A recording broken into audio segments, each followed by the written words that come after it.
The Bobby O Show.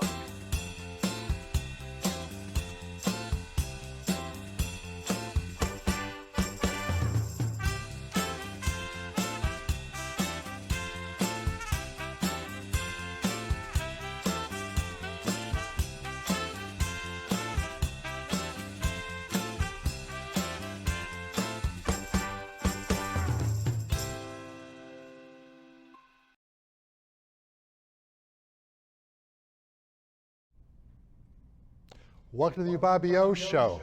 My name is Bob O'Potzner. I'm an attorney from the law firm of Collins and Hannafin. There might be a little echo that you're hearing now. I think it's gone now. I apologize for that. Welcome to this show. This is my 75th show of the Bobby O. I thank you very much. And I've done about 150 other shows under different titles, but this is 75th on this particular title. And I want to start out by just thanking people who are so critical to the success of this program, to the extent we have success. It's not just me who's doing the work, there's a lot of people behind the scenes, and I want to thank John Guglielmino, who actually got me on the show when I was a guest on several occasions, maybe into a host. Dave King, who wrote the song that you heard at the start of the show. Candy Antivnev and Jonathan Capiello. Michael Fager, Helen Hademan, Dan Baker, and Christine Breton, who wrote the initial rollout. So thank you very much for all the help you've given me to make this show, and let's hope for another 75 if all goes well. Today I have a very special guest, and people say to me, Bob, how do you get guests for your show? Well, I keep my eyes open. And I went to a phenomenal seminar at Quinnipiac University and saw Dr. Christine Cocchiola, if I hope I spelled her name, pronounced her name correctly, who talked about a topic called coercive control. I do a tremendous amount of litigation in family law and other areas, and getting to understand mental health is a very important part of my job, but it's also critical to make sure that I know what I don't know. And I rely upon mental professionals to help me guide my clients to the best possible result for them, their family, their children, etc. So today I'm going to introduce to you Dr. Christine Cocchiola, who's going to talk about coercive control. Hi, Christine. May I call you Christine? Yes, please. Thank you so much for having me here. Welcome to the show. Thank you. I know you're just back from a great vacation in Italy, and this is probably one of your first stops, so thank you for stopping by. Tell me about yourself professionally. Professionally, let's see. I became a domestic abuse, sexual assault crisis counselor at the age of 19 for Greater Waterbury's Safe Haven, which is an umbrella agency in the state of Connecticut. I did that work for about 35 years or so, took a little hiatus when I had little babies, but then I became a DCF social worker. I went to school to be a I went to school to be a teacher, and ended up working at DCF for a period of time, and then after that became a therapist, began teaching college full-time. I teach college social work, and so kind of really know the field really well, intervening on behalf of other people. And I think we'll get to the conversation, but never actually recognized that I was suffering abuse in my own home. You mentioned DCF, that's Department of Children and Families, Thank you. Correct? Yes. And what was your role there? I was a social worker. I was in investigations and in treatment. I also worked the hotline, the 1-800 hotline. Did a lot of different things there for probably about 5 years. And then eventually went on for my master's in social work, and really loved being able to intervene and protect children from abuse. That was like it became my passion. I've worked with DCF people in my career, and I think if you put a theme to what they do, the DCF workers are there to help victims. I don't know if that's not their mission maybe, but I found them typically trying to help. They couldn't always succeed, but their role was to try to help people in crisis. Is that a fair statement as to what you kind of did, or maybe not?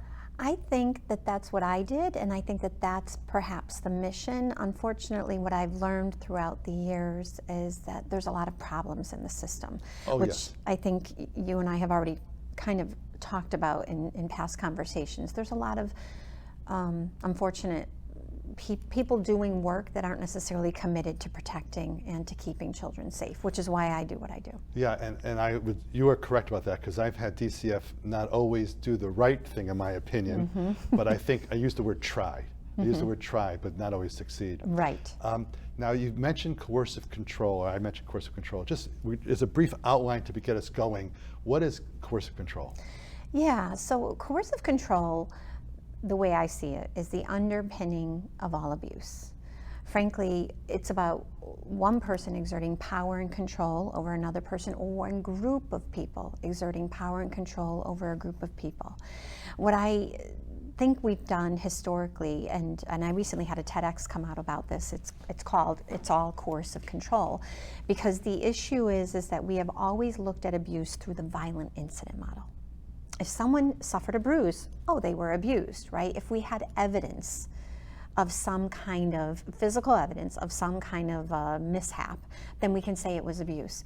But what happens when abuse, first of all, abuse doesn't initially become usually physical. You don't meet someone and they punch you in the face. There is a slow eroding away of someone's autonomy, a diminishing of their personhood. Dr. Evan Stark, the propeller of the term, called it a liberty crime. And I think the best way to explain it is this one quote that he has that I use very often, and that is, coercive control is like carpenter ants devouring the foundation of a house. You don't even know it's happening until it's too late. Right. You know, and we're going to get into this in more detail, but I want to ask, I know a little bit because I went to that seminar of yours.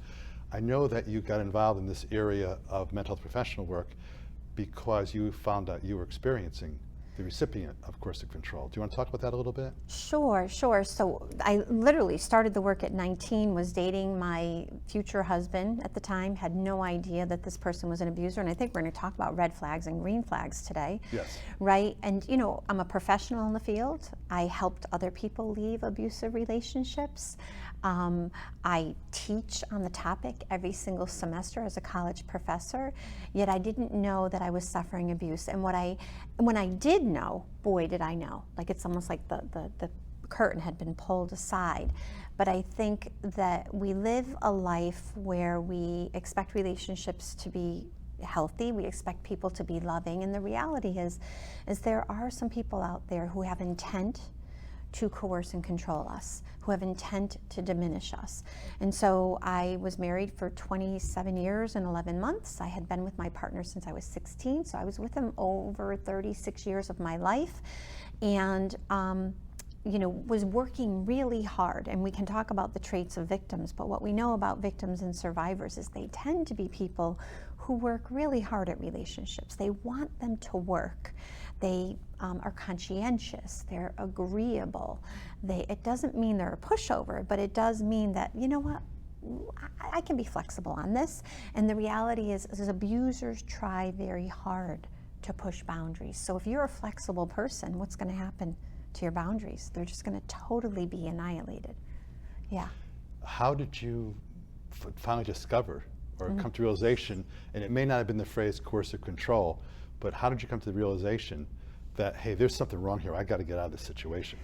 Did I ask the question appropriately? Yeah, I think so. I think it's interesting because I think what we know about victims' experiences is that when you are with someone that you care about, that your brain actually has a neurological response. Oxytocin, the cuddle hormone, and other hormones often fortify something called a trauma bond. Now, we have science that shows us this, where the brain actually attaches. And so what abusers are able to do is they're able to maybe show a dark side today, and then maybe not another dark side for a month. And what a victim will hold on to is all of the in-between. Right? It's all the good stuff in between. That He was nice to me for my birthday. He bought me a dozen roses, for example. Right, or he just took the kids to a soccer game. He's such a good dad, right? And so what abusers often do is that period in between gets smaller. They're able to, so that's the eroding away of your autonomy, because you go from knowing, oh, this wasn't good last month and this isn't good this month, but now when everything's getting smaller and tighter, it's really hard to distinguish the difference. And so, but what we know is victims will hold on to any moments of good. And so I think for me, it was many, many experiences of really great times and some bad times, and then it was many, many experiences of really bad times, many bad times, and a few good times. And that's historically what happens with victims. The fact that you went through coercive control, being a victim of that, does that help you in your ability to help others who are undergoing abuse in that regard? I think so, and I think for your listeners, I think it's important to just like state that a lot of people call this domestic violence, right? A lot of people, I call it domestic abuse instead of violence because I really detest that we only look through the violent incident model. You know, when someone is trying to coerce and control you, it's really psychological warfare. It's like, how do I create a space where I can continue to exert power and control of you? How do I minimize you as a person? How do I take away your agency in life? And I do this to everyone in the family system. We were talking about it earlier. It's like a cult. There is a cult leader, and then there is the typical victim, the scapegoat, we'll call that person, which is typically the partner. But then also sometimes a child can be a scapegoat in the family system. A child can be a golden, a favorite child because they're the best at sports or they're the smartest child. And so the abuser's goal is to eradicate attachments within the family system. How do I pull the family system apart? Because if I pull the family system apart, I can control everyone in the family system better, right? And so my own experiences doing this my whole life, I can say to victims all day long, listen, if it could happen to me, and I'm not smart, I'm not suggesting I'm smarter than anyone, and I'm not suggesting I'm smart, but if it can happen to me, and I was teaching on this, I was a volunteer, I worked in child welfare, removing children from homes. If it could happen to me, it can happen to anyone. And you are, by the way, very smart. Let's get then to what exactly is coercive control. If we can have slide number 5, please. To help you, and I have several of your slides that we can call as we need them. Sure. So let's get into details about what is coercive control and how do we find it. Let's start about what is coercive control. Yeah, so I would just say that it is a diminishing of someone's autonomy. It's a stripping away of agency.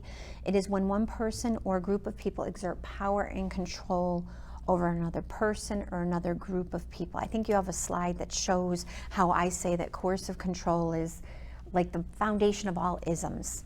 Like, think about it. If a child is abused, right, in a family system, and DCF responds because there was a bruise, right? Why did that parent abuse that child? Why? Why'd you kick the dog? That kind of thing. You had a bad day at work.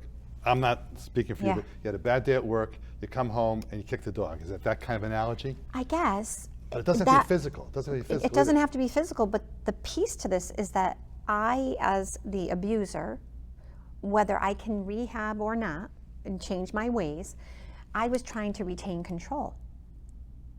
It's about control. When you call someone stupid, when you have an argument with someone, or you start an argument with someone, or you project onto someone your feelings, this is about you needing to contain control. We all have these traits, right? The question is, do we do it to hurt or minimize or diminish people? Or when we do it, are we willing to be self-reflective and say, oh my gosh, that was like, I made an error there. Like that was a problem. Let's have slide 13, please. Yeah, so that's the isms when you yeah, so I see it as, literally the foundation of all, like when you think of racism, when you think of sexism, genderism, like what is it about like one group of people who think they're better than another group of people? Think they can control another people, think they can coerce other people to do what they want them to do, right? And that really is, and it can become problematic, but it's a spectrum disorder. That's what we know. We know that, people call these, so I call it in one of my books that I've recently published, it's like narcissistic abuse, coercive controllers. It's like they have traits of narcissism. This is the controlling person. Yes, they have traits of narcissism to control others, and they think they're better than others. Now, at their core, they don't. At their core, they're filled with shame and regret. Or insecurity. Right. Well, absolutely. let's go into this column right here. I don't mean to cut you off, Yeah. but let's go back to this slide right here. There's 3 categories you have. You have domestic abuse, systemic abuse, and sexual abuse. Do you want to go through those a little bit more in detail? So domestic abuse could include physical violence, of course, right? It can include sexual violence. It's the psychological tactics. That would be something like gaslighting, manipulation, intimidation, and isolation. Abusers love to isolate their victims. They intimidate. Intimidation does not have to be a physical intimidation. It can be just knowledge that you know someone has more power over you, right? It can be knowing that you might not get your budgeted money this week, right? It can be knowing that you might be turned in. You know, think about people who are from other countries, how they're always worried about whether or not this person can turn them in to immigration, especially in the world that we're living today, right? You mentioned budgeted money. One of the issues of control might be who makes the budget, right? Absolutely. And who has the access to the credit card? Those kinds of things that may not appear abusive, but can be very abusive. Absolutely. We know that virtually 100% of people suffer financial abuse and any kind of domestic, quote unquote, violence or abuse. And that can be also being the workhorse. Now, so I worked like an extra job and a half.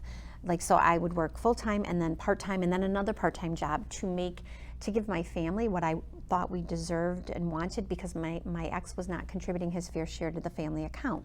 Well, do I start an argument over this, or do I just let it go and work harder? I decided to let it go and work harder. How hard is it for someone who's the victim of abuse, coercive control, to say, hey, honey, or whatever you want to call the other party, I really need to buy our son, the new sneakers for his basketball team, or the hockey stick, or whatever. How hard is it? Is it harder, obviously the answer is probably yes, to ask or discuss with the other spouse when you have the coercive control? I know I'm going to probably jump a little bit here, but I want to talk about Jennifer Dulos, because I'm reading the book right now, Murder in the Dollhouse, right, by Rich Cohen. And what happened with her is she realized he would say to her, if you mess with me, I will come back 100-fold. Now, not every abuser needs to say that. But there's a knowledge, there's an intimidation, there's a knowing that if I bring up the budget or I say that these sneakers need to be bought, there's going to be a retaliation, right? And so is it worth bringing up?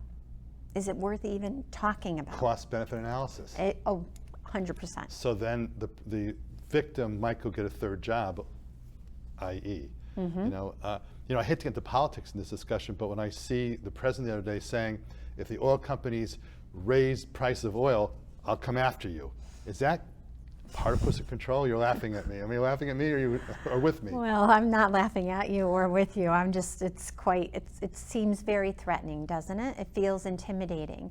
And what is, like, you get more bees with honey, but I think back to what you said before about systemic abuse, when you think about who are the rulers of the world in general, they're typically people who do exert a lot of power and control over others, right? I mean, to become someone successful in the political world or the CEO of Amazon or whatever, you had to really work really hard to create a space where you had more power than other people. And so I think it's kind of dangerous when we think about it, how dangerous it is that the more power you have, oftentimes, the more you diminish others. And so, when you think about, I guess, when I think about the family court system, because systems, policies, right? When we think about legislation, we think about legislators, who are the people who have the most power in society?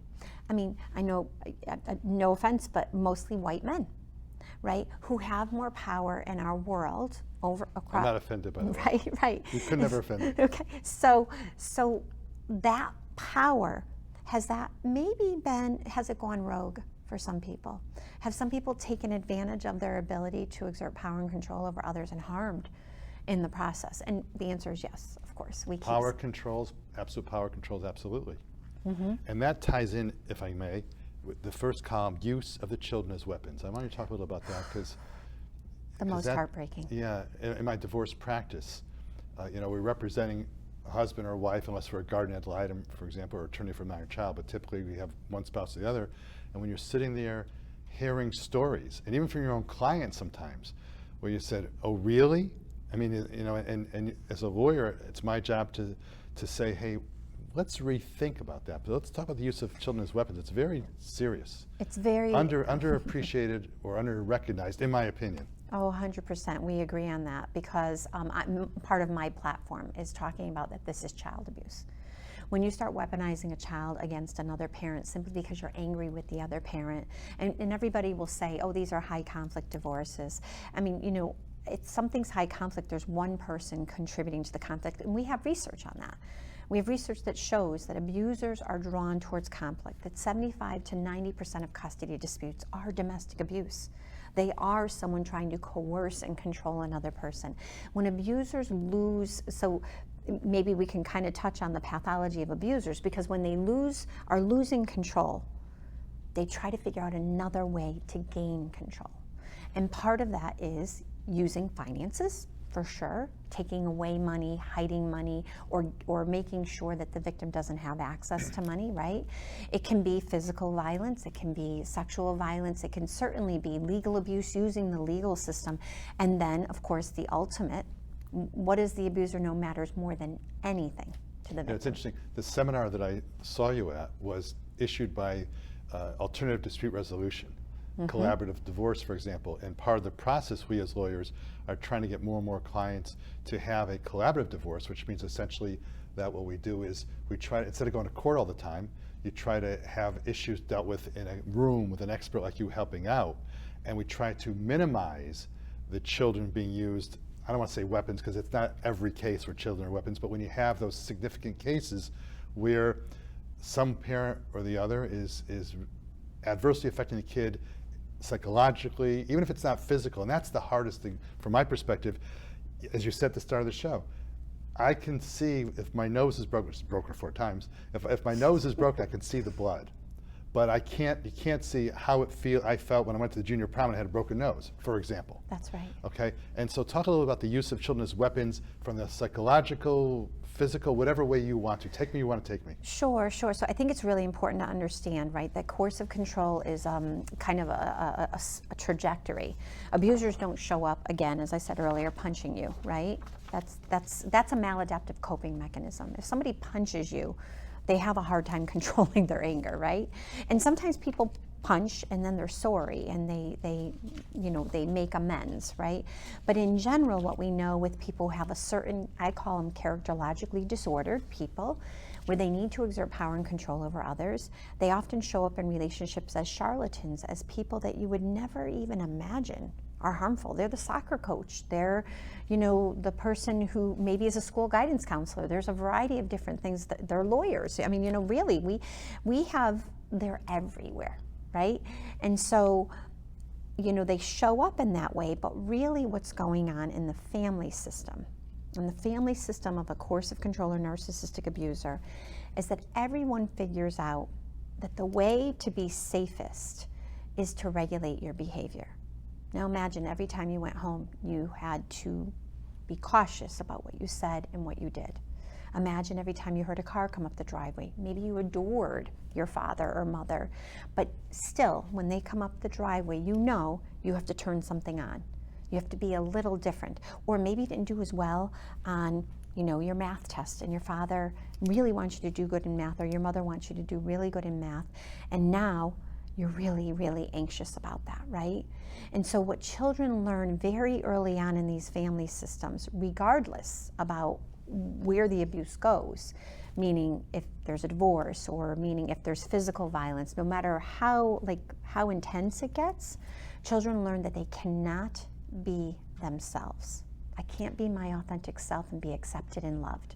And it's especially hard when you have, for example, a teenage boy or girl who is having the abuse we've talked about. We haven't gotten to sexual abuse yet right now, but they have to go to school every day with a smiley face. Yes. And I know a few people who I've talked to in recent years who in high school you would have thought that he or she was Ms. Popularity, Mr. Popularity, whatever, didn't realize that someone didn't go to junior prom because they were afraid to ask their father or mother for money to get the prom dress or the tuxedo.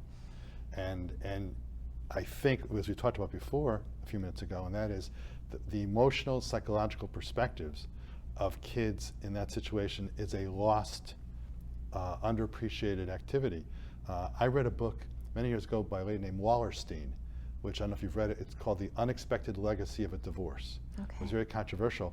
And it was a longitudinal study of people who were in homes in which the mother and father didn't get divorced versus those who did get divorced. Mm-hmm. And the study was, how do those kids handle their marriages down the road, 25 years down the road, from what they saw. And the result, which was kind of controversial, very controversial, was that the kids did better in the homes where the parents got the divorce than where they didn't get the divorce because the kids saw at least a happy situation. Does that ring true in what we're talking about today? Well, actually, Uh-oh. it's interesting because, so I think it depends on if there's abuse, right? Kids will do better, certainly, if people are separated and are being their authentic selves.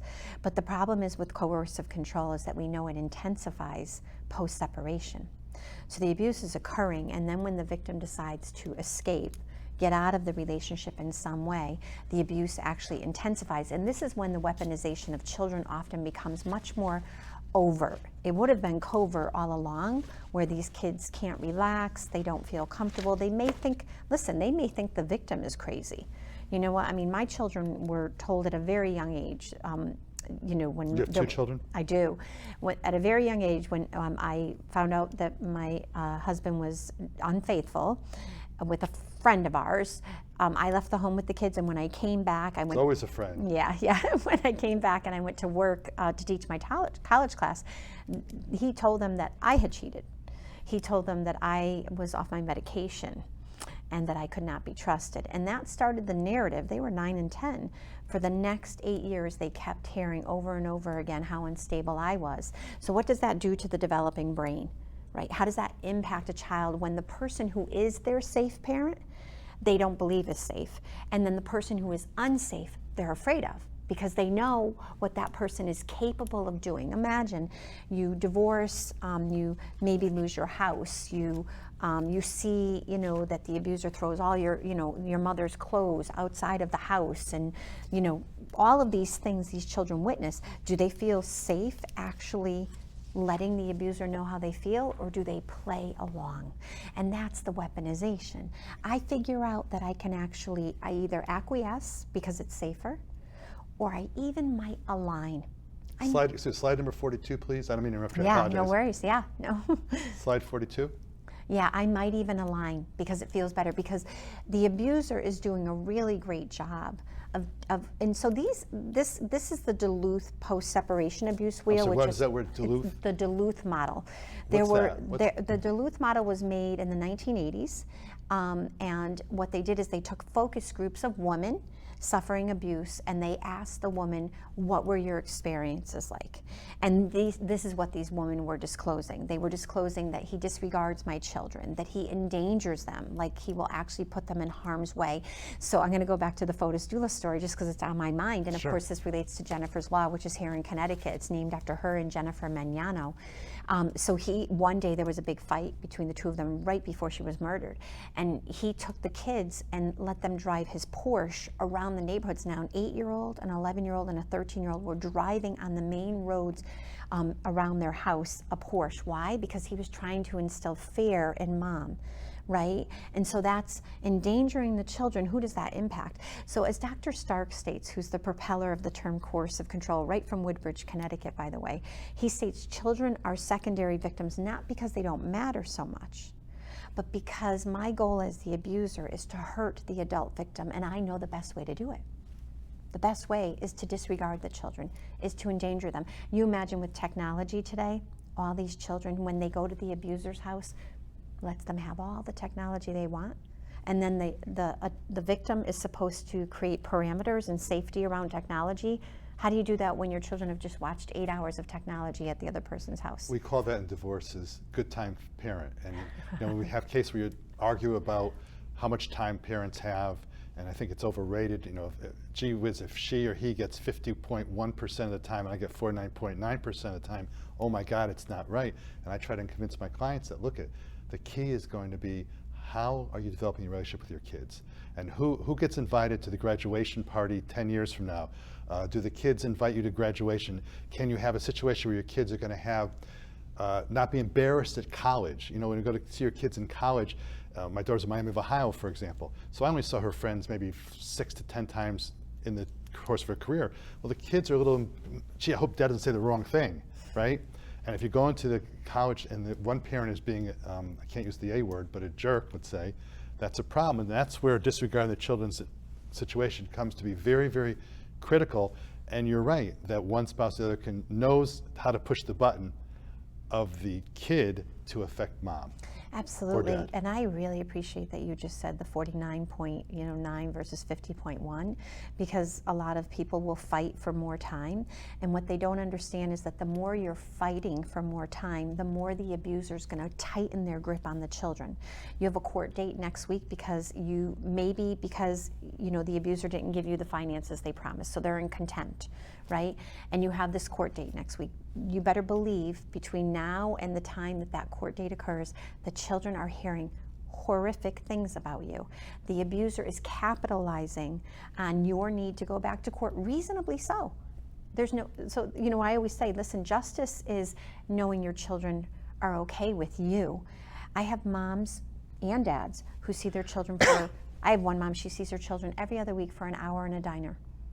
And you know what she does with that hour? She makes sure that hour is the most amazing hour they've had in 2 weeks. Because he stole custody across the border. This is how she sees her children. Oh, literally stole custody. Yeah, it was a Connecticut case, and he moved them to boarding school in Massachusetts, and they wanted to go to boarding school, and how could they say no to the abuser? How could they say no? So it's this idea that I'm gonna give you whatever you want, or make you believe that you want it, or if you don't acquiesce, I'm going to treat you like I treated the adult victim, so be careful. This comment I'm going to make is not about coercive control, but it relates to it. I've had some cases where one parent that says, well, why do I have to pick the kid up at school? Why doesn't he or she pick him up? When my son played football in high school, he played 4 years football at Richfield High School. When I would pick up, until he got his license, his getting a license is the worst thing because you lose all the poop, all the information. Oh, yeah. But when you're picking the kid, if you keep your mouth shut and listen to the guys in the back, or my daughter was a ballerina, the girls in ballet, you learn a lot. And some people don't understand that, yes, that's some of their best time. There was a person who was a family relations officer who was a great guy, and his kid went to the University of Virginia. And he had gotten divorced, and he mentioned how he would always drive to pick his daughter up. It was a daughter. And I said, why would you drive so far? He said, Bob, are you stupid? I get 8 hours, or whatever hours it was, of just 100%. Pure time. Which I want to go to this comment you have here in disregarding children's slide, treating children as younger or older than they are. I think I call that parentization. Is that what they call it? Parentification, if they're treated as older. Yeah. Tie that into what we're talking about, Yeah, please. so a lot of abusers, really, they do take on victim status, especially after the separation. They'll say, oh, your mother or your father left me, and I don't have any money, or it's so hard for me. And so the child becomes parentified to caretake for the adult perpetrator. And then imagine how traumatized victims are. That sometimes children may end up caretaking for them too, right? And that parentification role is really inappropriate. I think in particular with this slide, it also, when the treating children as younger or older than they are, means also exposing them to things that you wouldn't normally expose them to. So, you take a 10-year-old who's watching, a violent TV show. If the parents were together, the abuser would have never done that. But because the parents aren't together, the abuser is going to expose the child to this. So the child goes home, tells the parent, the safe parent, and now the safe parent's really upset, right? And this is what the abuser's hoping. The abuser's hoping to get a reaction. We really haven't talked much about sexual and physical abuse of either the victim parent or the child. Do you want to talk about that? I didn't give you a chance to do much about that topic. Yeah, no, absolutely. So what we know, and it's interesting from research, a huge research study came out in 2019 by Joan Meyer, and Excuse me, slide number 43, please. I'm sorry. Go ahead. That's okay. Yeah. Slide 43. What we know is that mothers who disclose physical abuse, and the relationship, which we know everybody looks typically through the violent incident model, are disbelieved 55% of the time in family court. And when they say my child's been physically abused, they're disbelieved at a rate of, I believe, 73% of the time. And if they say their child's been sexually abused, they're disbelieved at a rate of 85% of the time. Why would that be? That makes no sense to me. It doesn't ring true. Help me. Yes. So I'm going to say something that... Just be yourself, Christine. Okay. You're lovely. Just say what you want to say. So, if we don't acknowledge the fact that we live in a world where patriarchy is the foundation, right, and the social and political constructs of society support patriarchal norms. Now, let's be really clear. Patriarchy hurts not just women. It hurts men. It impacts little boys when they're taught to behave a certain way, to man up, to be, I don't know if anybody saw the Adolescence Netflix show that recently came out of the UK. I did not. Yeah, so like we live in a world where, especially now, boys are inundated with information about exerting power and control. I mean, so I want to be clear, it's patriarchy, but patriarchy isn't a man's fault. It's in general, the way society is set up, and we need to fix it. We need more men to recognize it as a problem. Women recognize it as a problem. We need more men to recognize it as a problem. So I think that's really what we're talking about, is there's some structurally endemic issues going on where, I mean, we didn't get to the stats yet, but 35% of women suffer violence in their lifetime. That's violence. How many women are suffering non-physical abuse in their lifetime? Not sexual, not physical. How many? I think that's got to be close to 70. I do. I didn't put the slide in that from your presentation when you said about women's rights. I think it was 1923. There was something in 23. I think a woman couldn't say no to a husband. What was that? What was It was that? 1973, I believe. Yeah, Okay. 1973. A woman, marital rape was not an issue. Yeah. What was an issue? It wasn't a recognized It issue. wasn't a recognized issue, exactly. It didn't matter. So yeah. Slide 63, please. We're sort of jumping around, Yeah, but that's we're okay. just having Yeah. a conversation about different things. Yeah. And you're talking about believing victims, and then you start to get into that people in our society don't necessarily believe a victim. That's right. There's always a reason why. Will you talk about it? Well, what's the first question we ask women in particular, we'll say, when they, when they haven't left or when they're there? What do we ask? What do we say? We might say, "Why haven't you left yet?" That's Did I right. do it? I got it right? Yeah. Well, I'm sorry I got it right, but that's Yeah, what I asked. we'll say, why didn't you? I've had people say to me, that happened to you? Like, seriously, what was wrong with you? Like, how could you have not noticed it?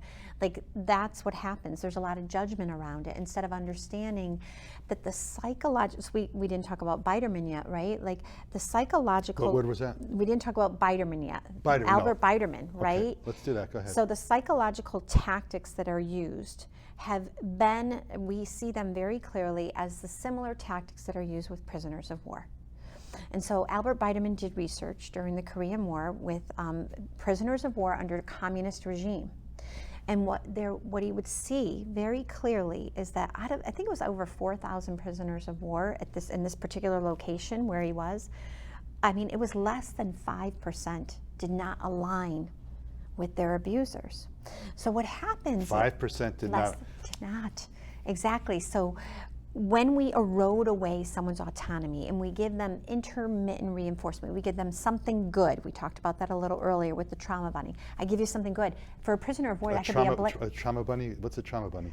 So that neurological response that we get Okay. in the brain, Okay. right? That we now have images that show that people get a neurological response. So imagine being a prisoner of war and you're being accused of doing X. And you're refusing to take responsibility because you didn't do it. You didn't do it. But somebody offers you a blanket. Maybe you're going to admit to it now, right? Somebody says, if I give you a blanket, or somebody waterboards you, tortures you, are you going to eventually admit it?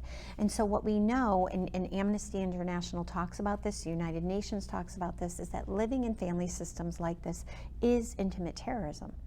You don't know it, you don't know what's going on, but you are slowly over time losing your voice, your agency, your autonomy, your ability to know what you should know. It's your way of dealing with reality.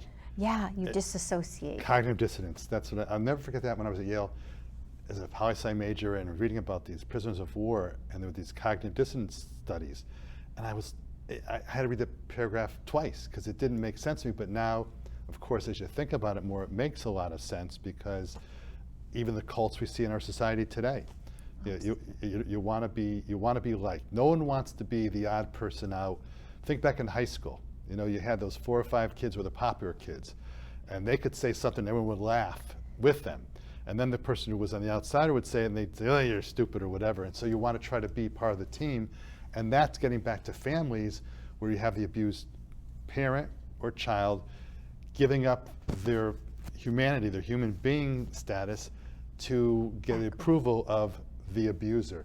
Back to the belief victims, and then I want to talk about how do we help people to get out of the situation. I see you've taken some notes. Is there anything you wanted to mention I haven't asked you yet? Well, I was just going to say, you talked about Yale, and I just want to say that's, of course, where the infamous Stanley Milgram study took place, right? Where he was able to convince people to actually electrocute someone on the other side because they had done something wrong, right? In the Stanford prison experiment. So, you know, people do, we are sheep sometimes. We do follow flock. And so, you know, and I think what's interesting about going back to Albert Biderman and the Korean, you know, prisoners of war, what's interesting is that what happens is I will go from literally saying, no, I never did that. That's not true. And over time, if you keep pushing me, you keep coercing and controlling me over time. Robert Lifton talks about this when he talks about coercive persuasion. These are all similar, like, research that was done during this period of time related to cults. If you keep doing this, eventually, what's really interesting is people not only say, yeah, I did it. They say, you're right, I did do it. And they actually believe that they did it.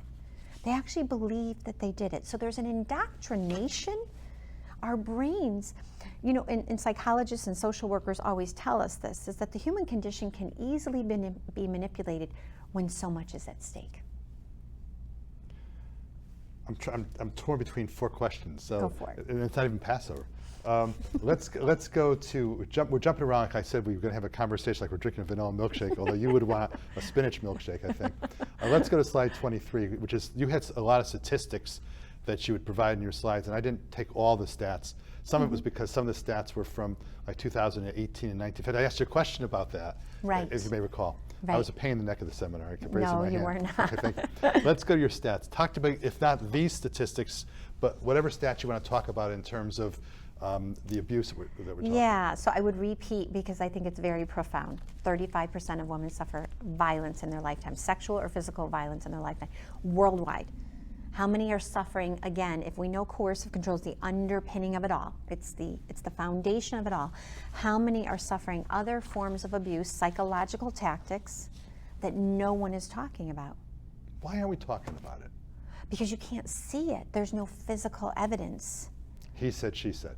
Well, there is totally that, right? And I'm sure you deal with that a lot in the court system, right? And sometimes you can't get the evidence if you're having a trial. You can't always get the evidence in. That's right. You know? That's right, and that's why And people don't come forward. How many times do I have a client talk to me about? And by the way, 90% of all cases settle anyway. But so I'm talking about the trial cases.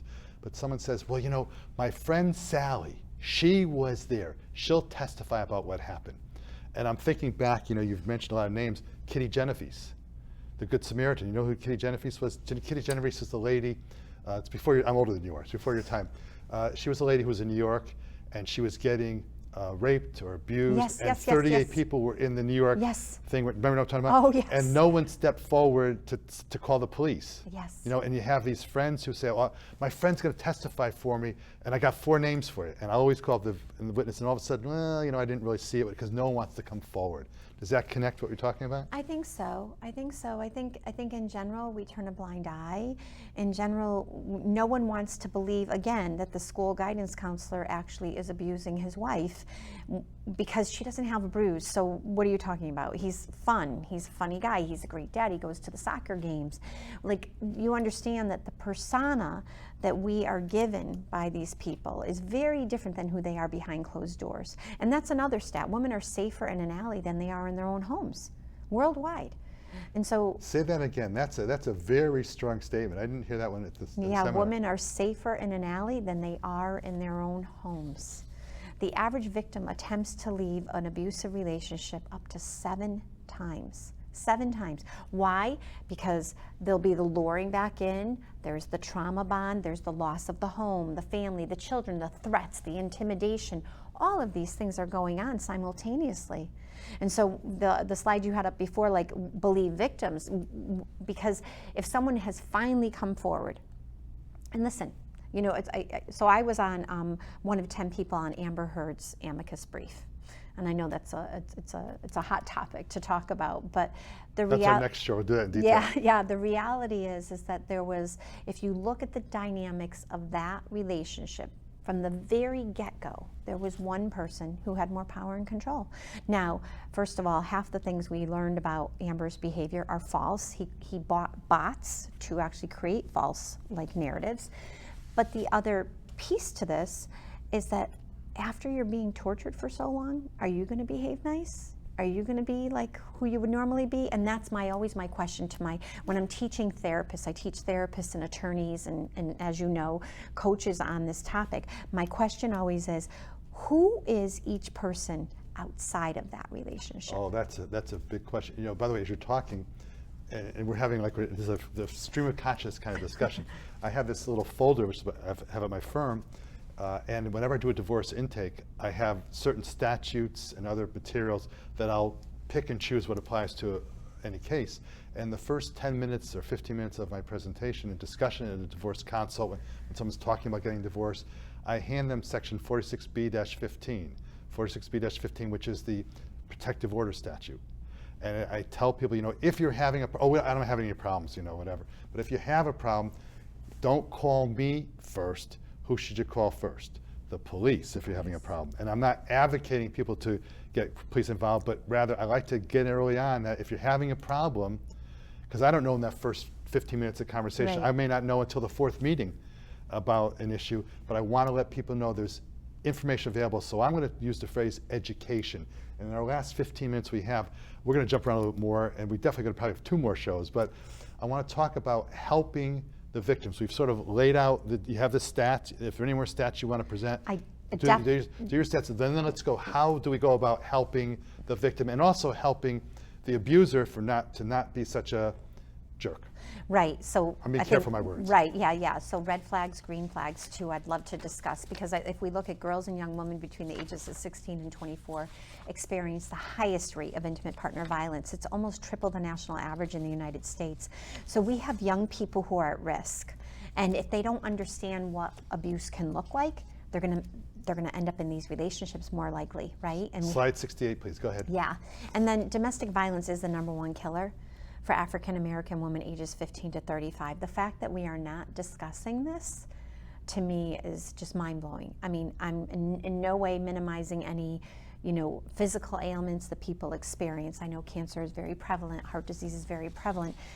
Domestic violence is the #1 killer for African American women ages 15 to 35. Hello, that's huge.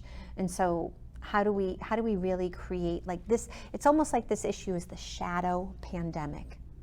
It's the shadow one. Nobody's going to talk about it. It's back here. We don't really want to make a big deal about it. And the reality is that we know this happens to people across all socioeconomic classes. It does not matter what race you are. It does not matter how much money you make. It doesn't matter your ethnicity. This happens. And certainly men experience abuse too. But as we've discussed before, right, is this idea that men in general have more power in society. So they're more readily able to exert power.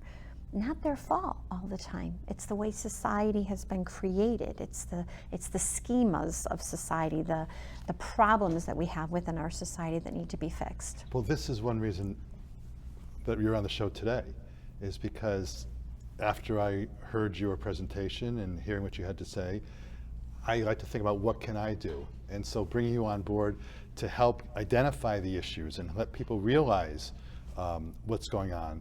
But you need more than Bob Potzner having the Bobby O Show. I think, I think but you're doing great. Oh, thank you very much. So let's go to victim survivors are, because that's sort of related to how we're going to help people Sure. to get out of this cycle. Sure. So I think victims and survivors are confused, for sure. They're emotionally raw. They're overwhelmed. They will vacillate. They will go back to abusers because, again, financial stability, the family. I mean, I remember thinking divorce is an F in life. I actually was grew up Catholic and thought if I ever get a divorce, that would be just horrible. I've got to make this relationship work. And so really knowing that victims are carrying all of their own burdens and they want enough to keep their family together, right? But then if you add in finances, if you add in the fact that you're a person who's from another country, how much is that going to impact your decision to leave, right? And abusers often threaten. You know, they second guess themselves, they feel unsafe, they're at the whim of their partner. I mean, I can't tell you, every single one of my clients, when they were living in the home, there were cameras up watching them all the time. Now, they didn't know it right away, but there were cameras. Abusers figure out technology very well. I'm laughing because I have filed motions in cases when people can't always, in this economy, there's no rentals, housing shortage, and you also have, you know, people in expensive houses, and they can't leave because they have 4 kids or 3 kids or whatever. I have filed motions to have cameras taken down, and courts have granted that. Yes. Courts have granted well, that kind of that thing. is good to hear. I always say that abusers are, so we didn't talk at all Not about. easy. It's not easy to get them to do it, but Yeah. you know, if you start explaining about taking a picture of a lady, for example, in her bedroom, you can figure out from there. Yes. And so that's part of your. It's easier to be in an alley than to be in your house. That's right. Oh no, for sure, right? And so that's intimidation, right? That is definitely stalking. Stalking's illegal in every state in our country unless it's your partner. Isn't that interesting, right? And so, you know, they're micromanaged. They have all of these. I mean, they worry that they're crazy. There's something wrong with them. So abusers. Where they're crazy. That's. I knew you were going to go there because that's a very important factor. How do you make? It's back to the things we talked about earlier with the slide on believing the person, believing there's a whistleblower out. I was watching today, the whistleblower we've all heard about, the Department of Justice, and right away it's, oh, that person left because he got fired or whatever. Oh, that lady is crazy to make the claim. She doesn't understand. I was just kidding. That's right. When I slapped her. That's right. That's right. And so gaslighting is a #1 way to make someone feel crazy. What's gaslighting mean in your definition? What's gaslighting? Yeah. So gaslighting is, I'm going to change your reality. I'm going to do whatever I can to make you think that your reality is wrong. So really, it's not lying. Lying is, you scroll through my phone, you see that I have another person on there that I'm chatting with, and you confront me, and I'm like, oh, no, I didn't do that. I didn't cheat on you. And the reality is that if you catch me, I'll be like, yeah, I guess, you're right, I did. Gaslighting is, what are you doing looking at my phone? Gaslighting is, wait, you talk with other people on your phone. It's a deflection, and then also a way to change reality. Wait a minute, you're accusing me of cheating? I never cheated on you. You're the cheater. And so how do I change your reality and make you believe something different than what is really going on? I mean, a really quick example is I have a client who basically figured out that her ex was like hoarding money, tons and tons of money. And whenever she brought it up, it created a problem. And so she brings it up one time, and he, in front of the children, is able to say, no, your mother's the one stealing the money. And the children believe him. And so he has just gaslight her and the children. Can we please have slide 58?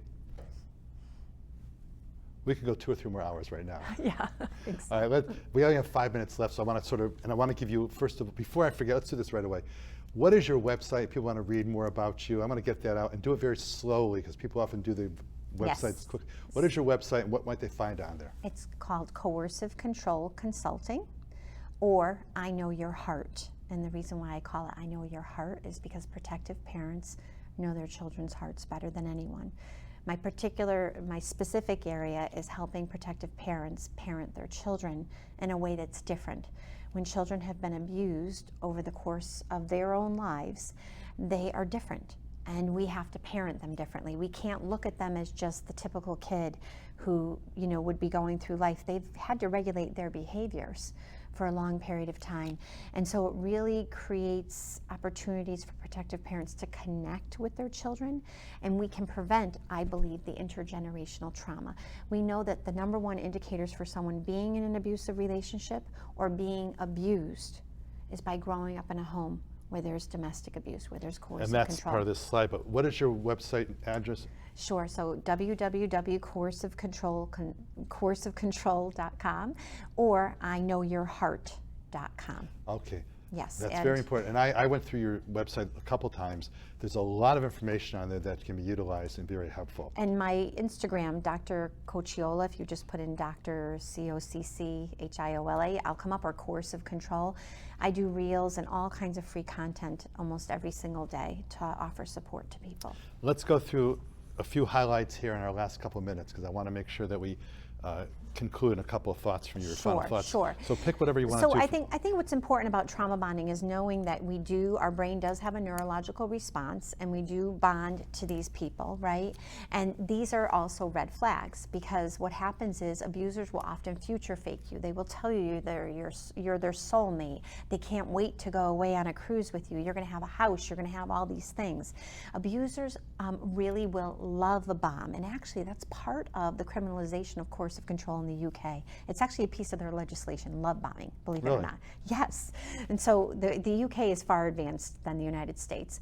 But if somebody is treating you in a way that doesn't feel right, that you're like, wait a minute, that person is diminishing me. Who am I now? Ask yourself, if someone's willing to verbally abuse you, call you names, is willing to diminish you in some way, or think your career's stupid, why do you do that? That's a dumb career. That's an example of harmful behavior. That's a red flag. And so when we're in these relationships, sometimes we justify that behavior. We say, oh, they were tired, or they were in a bad mood, right? Or we might believe the future faking, that next time the fight won't be as bad. Next time they won't lock us in the laundry room with them when we're having this fight. Next time they'll make sure that they let us go. I mean, this is what abusers do, right? So, victims will experience chronic conflict in their lives. They're like really confused. They have a hard time making decisions. I'm sure you see this a lot, where a victim will like not be able to decide what's the best thing to do. So let me ask this question, and we have, I think, 2 minutes, close to about 2 minutes or less to go. And that is, if someone watching this show today says, oh my God, that might be me. I might be the person who's being controlled coercively. What 3 or 4 steps might you give them to help that person get their act together? And I don't mean because they didn't have their act together rightly, but to get their life together is what I mean. What 3 or 4 quick points would you suggest to them? 1, don't tell the abuser. Do not allude that you're on to the abuser. The moment you allude that you're on to the abuser, the abuse will get worse and you will get lured back in. 1. 2, get a therapist who actually understands this, which is very challenging. It's why I'm training therapists, because so many miss the signs. They say anxiety is for whatever reason instead of saying you're an abuse victim. 3 would probably be to get your personal items organized, to make sure that those favorite pictures you have someplace, because abusers will destroy your personal property and take away whatever matters to you. And maybe 4 would be to get some allies, get some people that you can rely on that will actually be there for you. Now, the social media world has exploded with lots of support for people. As I said, people can follow me, but also like friends that you know who get it, that won't judge you if you go back, because there's no judgment if people stay. Can I give a 4A, and that is, if there's physical abuse involved, have a suitcase ready to go. Safety plan. In a safe place for you and for your children, so that if you have to go, you're ready to rock and roll. Absolutely. I gotta say, Christine, this has been a wonderful show. It went like in a minute. I hope you will come back for another show, and I really appreciate your time, your knowledge. It's been a pleasure. Thank you so much for having me. My pleasure. Bobby O Show. Bobby O Show. This has been Bob Potzner on The Bobby O Show with a terrific guest, Dr. Christine Cocchiola. Have a wonderful day.